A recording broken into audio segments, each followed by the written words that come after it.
Dan terwabil khusus yang paling terkhusus buat Bapak kita semua, Bapak Negara, Bapak Presiden Republik Indonesia, Pak Prabowo Subianto, yang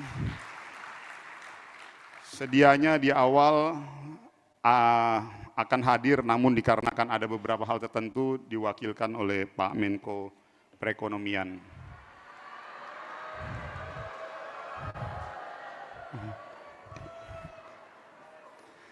Tapi Pak Presiden udah titip ke kita-kita, tolong kurnya segera direalisasikan untuk kemajuan bangsa Indonesia. Insya Allah walaupun beliau nggak hadir, programnya akan selalu hadir di hati rakyat. Tepuk tangan sekali lagi buat Bapak Presiden kita.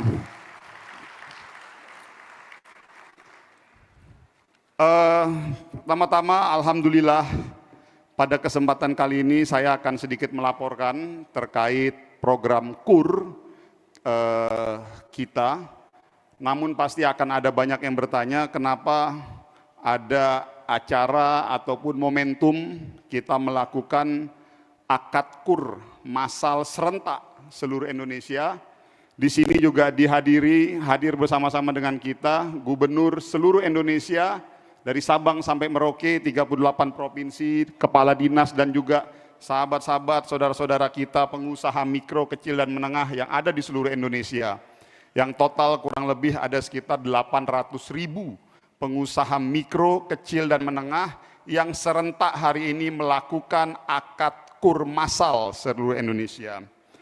Momentum akad KUR massal ini sejatinya ditujukan untuk mendorong partisipasi dan keterlibatan seluruh stakeholder dari Sabang sampai Merauke, baik itu tingkat kabupaten, tingkat provinsi dan juga tingkat pusat. Karena memang arahan dari Pak Presiden bahwa mari kita semua mendorong, meningkatkan semangat kolaborasi.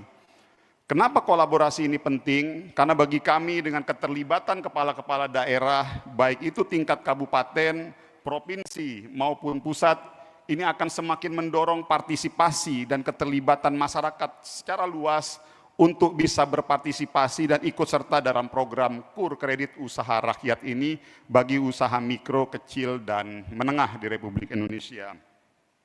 Pada kesempatan hari ini, izinkan saya selaku Menteri Usaha Mikro, Kecil, dan Menengah melaporkan kurang lebih terkait pencapaian ataupun berdasarkan arahan dan rapat dari tim komite pembiayaan UMKM di seluruh Indonesia, bahwa hari ini kita akan mengagendakan kurang lebih 800.000 usaha mikro, kecil, dan menengah yang akan melakukan akad KUR massal dengan nilai yang bervariasi dari kurang lebih 10 juta sampai kurang lebih sekitar 1 miliar. Namun rata-rata dominannya rata-rata di angka kurang lebih 10 juta sampai 100 juta. Lalu next. Ya, pada kesempatan hari ini mohon izin Pak Menko dan juga seluruh masyarakat Indonesia, pengusaha mikro, kecil, dan menengah, dalam rangka untuk transparan dan membuka ruang partisipasi publik yang seluas-luasnya, izinkan kami Kementerian UMKM untuk sedikit memberikan hasil pencapaian di momentum 1 tahun masa pemerintahan Pak Prabowo Subianto.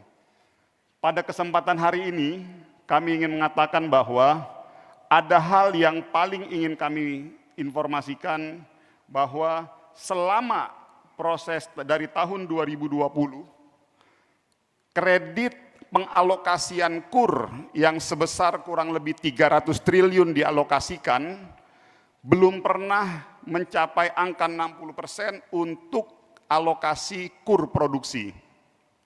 Jadi kami ditugaskan oleh tim komite pembiayaan yang diketuai oleh Pak Menko Perekonomian, Pak Erlangga Hartarto, bahwa target alokasi KUR kurang lebih sekitar 300 triliun, lalu target debitur baru kita sebanyak 2,24 juta debitur, target debitur graduasi sebanyak 1,17 juta debitur, lalu target sektor produksi sebanyak 60%.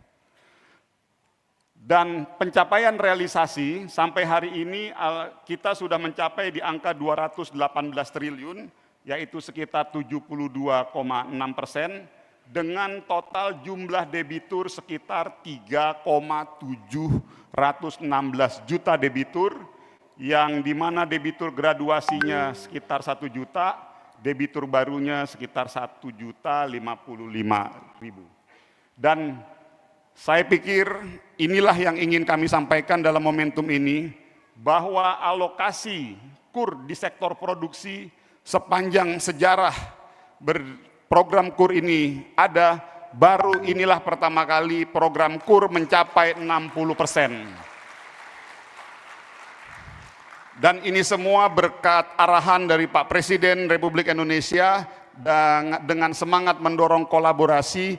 Per hari ini, inilah pencapaian kita pertama kali, bahwa di tahun 2020 alokasi KUR ke sektor produksi hanya mampu di 57%, lalu di tahun 2021 kita hanya mampu di 55%, di tahun 2022 56%, 2023 56%, dan 2024 terakhir mulai beranjak di 57%, dan tahun ini kita berikan apresiasi sebesar-besarnya kepada seluruh bank penyalur, kepada seluruh pemerintah provinsi, pemerintah kabupaten, kita sudah mencapai 60% ke sektor produksi. Jadi bagi kami ini adalah sebuah pencapaian yang luar biasa, yang tentunya ini bukan kerja satu orang atau kerja dua orang, tapi ini adalah kerja kolaborasi kita semua, baik eksekutif, legislatif, pihak bank penyalur, dan tentunya mohon izin Pak Menko, saya pikir kayaknya insya Allah, dan saya yakin bank-bank juga setuju, insya Allah 2026 kita akan targetkan di 62% untuk di sektor produksi. Siap ya Bapak-Bapak ya, Bang, siap ya?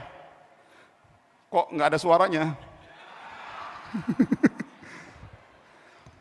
Bu, Bapak-Bapak, pasti ada yang bertanya, kenapa angka 60% ini penting? Jadi saya mau sampaikan, salah satu indikator mengukur kualitas pendistribusian KUR, itu diukur dari angka 60% ini ke sektor produksi. Selama ini alokasi KUR pendistribusiannya banyak ke sektor konsumtif. Akhirnya ekonomi multiplier efek kurang bergerak. Nah, mudah-mudahan dengan angka 60% ini ke sektor produksi, ekonomi di daerah, ekonomi di Sabang maupun di daerah-daerah wilayah Sumatera, Kalimantan, Jawa, Sulawesi, dan Papua, ini bisa bergerak karena 60% dari 300 triliun kita alokasikan ke sektor produksi, yang tentunya mendorong peningkatan penyerapan tenaga kerja yang lebih banyak. Dan perlu diketahui, dari total penyaluran 3,7 juta debitur, di-average-kan berdasarkan data BRIN, penyerapan tenaga kerja kurang lebih di dalam satu entitas pengusaha mikro, kecil, dan menengah menyerap kurang lebih 2-3 orang tenaga kerja. Artinya melalui program KUR ini secara average rata-rata kita mendorong penyerapan tenaga kerja dari kurang lebih angka 6 juta sampai 9 juta pekerja di seluruh Indonesia. Tetapi kembali lagi, saya juga harus sampaikan sebagai perwakilan pemerintah yang mengurusi sektor usaha mikro, dari total 6 sampai 9 juta tenaga kerja ini masih ada satu PR yang memang itu menjadi PR kami di Kementerian UMKM, yaitu bagaimana membuat mayoritas pekerja yang di angka 6 sampai 9 juta ini bisa bergeser dari sektor informal ke sektor formal. Inilah yang sedang kita lakukan dengan beberapa program-program jaminan sosial, perlindungan kesehatan, asuransi, dan lain sebagainya. Oleh karena itu, kami mohon doa dan dukungannya dari seluruh pengusaha-pengusaha mikro, kecil, dan menengah agar selalu semangat, tetap bekerja keras, dan berangkat dari semangat kemandirian. Insya Allah kita perjuangkan untuk mengangkat derajat dan keluarga kita di rumah melalui sektor usaha ini, yaitu melalui usaha mikro, kecil, dan menengah. Tepuk tangan sekali lagi buat kita semua. Karena saya yakin sejatinya bahwa Indonesia hanya bisa dibangun, ekonomi negara hanya bisa dibangun melalui semangat kemandirian. Dan semangat kemandirian itu terrepresentasikan tersimbolisasikan melalui usaha mikro, kecil, dan menengah kita di seluruh Republik Indonesia ini. Tadi Bu Gubernur kasih pantun. Saya boleh kasih pantun juga ya? Boleh Bu ya, Pak? Oh. Pergi ke pasar membeli nangka. Jangan lupa membeli kelapa. Usaha kecil punya cerita. Semangat membara, pantang menyerah.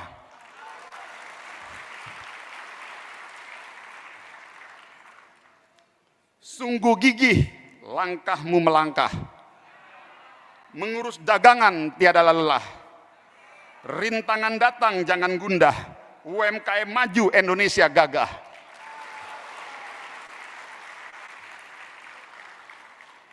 Menjahit kain dari serat kapas. Oh, benang sutra elok ditenun. Walau laba sedikit terlepas, insya Allah kualitas dijaga, pelanggan pun rukun. Terima kasih, demikian Pak Menko Perekonomian, laporan sedikit dari kami Kementerian UMKM, dan sekali lagi kami mengucapkan banyak-banyak terima kasih atas bimbingan, arahan dari Komite Pembiayaan, Komite Ekonomi terkait UMKM ini, dan selanjutnya mohon arahan serta petunjuk lebih lanjut dalam rangka tadi untuk mengejar target-target yang memang sudah dicanangkan dan diarahkan oleh Pak Presiden Republik Indonesia.